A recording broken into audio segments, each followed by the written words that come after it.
ಅಳವಡಿಸ್ಕೊಂಡ್ರು. Sir, ಕಾರ್ಯಕ್ರಮದ ಕೊನೆ ಹಂತದಲ್ಲಿದ್ದೀನಿ. ಈ ಒಂದು ಘಟನೆ ಸರ್, ಈ ಮೊನ್ನೆ ವಿಧಾನಸೌಧದಲ್ಲಾದಂಥ ಘಟನೆ ನಿಮ್ಮ ರಾಜಕೀಯವಾಗಿ ಯಾವ ಹಂತದಲ್ಲಿ ಇರುತ್ತೆ? ಕೆಲವರಿಗೆ ಮೈಲಿಗಲ್ಲಾಗಿ ಬೇರೆ ಬೇರೆ ಘಟನೆಗಳಾಗುತ್ತೆ. ಬಟ್ ನಿಮಗೆ ಇದನ್ನು ಸಂಘರ್ಷ ಅಂತ ನೋಡ್ತಿರೋ, ಚ್ಯುತಿ ಅಂತ ನೋಡ್ತಿರೋ, ಅಥವಾ ಇದನ್ನು ಪಾಠ ಅಂತ ನೋಡ್ತಿರೋ? ಈ ಒಂದು ಎಪಿಸೋಡನ್ನು ನೀವು ಯಾವ ರೀತಿ ಸ್ವೀಕರಿಸಿದಿರಿ? ಇದರಲ್ಲಿ ನನಗೆ ಕಾರ್ಯಕರ್ತರು ಮತ್ತು ನಮ್ಮ ಪಕ್ಷದ ಮುಖಂಡರುಗಳು ಒಂದು ತೋರಿಸಿದಂಥ ಬೆಂಬಲ ಇದೆಯಲ್ಲ, ಅದು ಆ ಬೆಂಬಲ ನನಗನ್ನಿಸ್ತು. ಇಷ್ಟೆಲ್ಲ ಪ್ರೀತಿ ತೋರಿಸಿದ್ದಾರೆ, ನಾನು ಪಕ್ಷದ ಹಿತಕ್ಕೆ ಒಂದು ಸಣ್ಣ ಧಕ್ಕೆಯೂ ಆಗಬಾರ್ದು, ಕಾರ್ಯಕರ್ತರಿಗೆ ಜೀವಕ್ಕೆ ಜೀವ ಕೊಟ್ಟು ನಿಲ್ಲಬೇಕು, ನನ್ನಿಂದ ಒಂದು ಸಣ್ಣ ತಪ್ಪು ಕೂಡ ಆಗಬಾರ್ದು ಅನ್ನೋದನ್ನು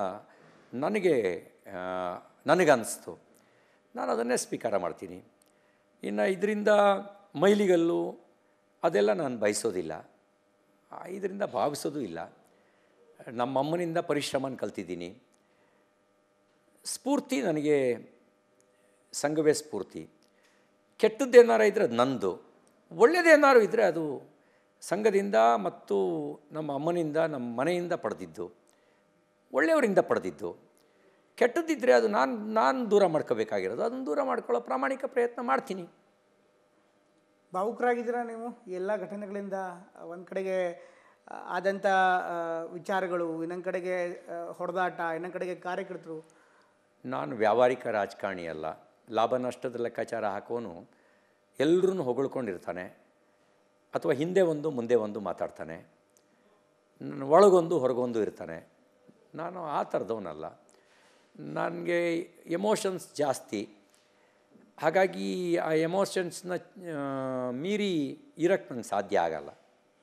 ನಿಮ್ಮ ಮನೆ ಅಂದರೆ BJPಯ ಮನೆ ಸಂಪೂರ್ಣವಾಗಿ ಛಿದ್ರ ಆಗಿದೆ ಅನ್ನುವಂಥ ಭಾವನೆ ಕಟ್ಟಕಡೆಯ ಕಾರ್ಯಕರ್ತನಲ್ಲೂ ಇದೆ.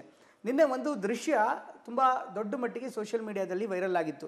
ನಿಮ್ಮ ಹೆಗಲ ಮೇಲೆ ವಿಜಯೇಂದ್ರ ಅವರು ಜೊತೆಯಾಗಿ ನಡ್ಕೊಂಡು ಹೋಗಿದ್ದು ಅಥವಾ ಜೊತೆಯಾಗಿದ್ದಂಥ ಫೋಟೋ ಸಾಕಷ್ಟು ಮಂದಿ ಚರ್ಚೆ ಆಯಿತು. ಇವತ್ತಿನ ಕಾಲದಲ್ಲಿ ಅಥವಾ BJP ಮನೆಗೆ ಅವಶ್ಯಕತೆ ಇದ್ದಂಥ ಚಿತ್ರ ಅಂದರೆ ಎಲ್ಲರೂ ಒಟ್ಟಾಗಿ ಬರ್ತಾ ಇರುವಂಥದ್ದು, ಒಟ್ಟಾಗಿ ನಿಲ್ಲುವಂಥದ್ದು.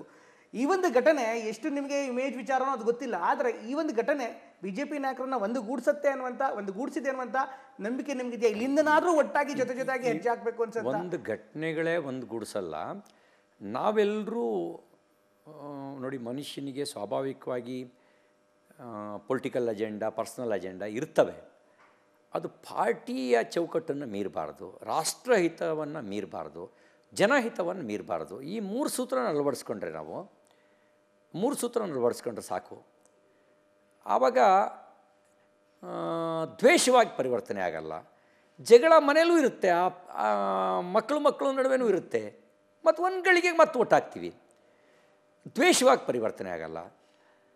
ಈ ಸೂತ್ರನ ಎಲ್ಲರೂ ಅಳವಡಿಸ್ಕೋಬೇಕು. ಆಗಿದೆಯಾ? ಅಲ್ಲ, ನಾನು ಹೇಳೋದು ಅಳವಡಿಸ್ಕೋಬೇಕು. ಯಾವಾಗ ಅಳವಡಿಸ್ಕೊಳ್ಳೋಕ್ಕೆ ಸಾಧ್ಯ ಅಂದರೆ, ನಾವು ರಾಜಕಾರಣಕ್ಕೆ ಯಾವ ಕಾರಣಕ್ಕೆ ಬಂದಿದ್ದೀವಿ? ನಾವು ರಾಜಕಾರಣಕ್ಕೆ ನನ್ನ ಲೆಕ್ಕಾಚಾರದ ಪ್ರಕಾರ ಸಿದ್ಧಾಂತದ ಕಾರಣಕ್ಕೆ ನಾನು ರಾಜಕಾರಣಕ್ಕೆ ಬಂದಿರೋದು. ಹಾಗಾಗಿ ಆ ವಿಷಯದಲ್ಲಿ ನಾನು ರಾಜಿ ಮಾಡ್ಕೊಳ್ಳಲ್ಲ. ಉಳಿದಿದ್ದಲ್ಲ ಸಿಗ್ಬೋದು, ಸಿಗದೇ ಇರ್ಬೋದು.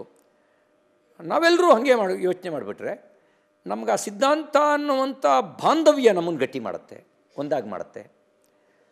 ಇಲ್ಲ ಅಂದರೆ ಒಂದು ಕುರ್ಚಿ 15 ಜನ ಅಂದರೆ ಎಳೆದಾಕೋದು ಹೆಂಗೆ ಅಂತ ಯೋಚನೆ ಮಾಡ್ತಿರ್ತೀವಿ. ಎಳೆದಾಕೋದ್ರೊಳಗೆ ಇನ್ಯಾರೋ ಒಬ್ರಿಗೆ ಅದೃಷ್ಟದ ಲಾಭ ಆಗಿಬಿಡುತ್ತೆ. ಯಾಕೆಂದರೆ ಎಳೆಯೋದ್ರೊಳಗೆ ಮಗ್ನರಾಗಿಬಿಟ್ಟಿರ್ತೀವಲ್ಲ. ಅದಕ್ಕಿಂತ ಮೀರಿ ನಮ್ಮಲ್ಲಿ ಯಾರಿಗಾರು ಸಿಕ್ಕಲಿ, ನಾವೆಲ್ಲ ಒಂದು ಸಿದ್ಧಾಂತ ಪ್ರತಿನಿಧಿಗಳು. ಏನಿದ್ರೂ ಅವರು ಸಮಾಜಕ್ಕೆ ಒಳ್ಳೇದು ಮಾಡೋದಲ್ವ, ರಾಷ್ಟ್ರಕ್ಕೆ ಒಳ್ಳೇದು ಮಾಡೋದಲ್ವ, ಅವರಿಂದೆಲ್ಲರೂ ಒಳ್ಳೇದಾಗಲಿ ಅಂತ ಅಂದುಬಿಟ್ರೆ, ಆಗ ಅರ್ಜುನನಿಗೆ ಕೃಷ್ಣ ಸಾರಥಿಯಾದ. ಕೃಷ್ಣ ಅಷ್ಟೊಂದು ಸಾಮರ್ಥ್ಯ ಇದ್ದವನು, ಸಾರಥಿ ಆಗಬೇಕಾದ ಅವಶ್ಯಕತೆ ಇರಲಿಲ್ಲ.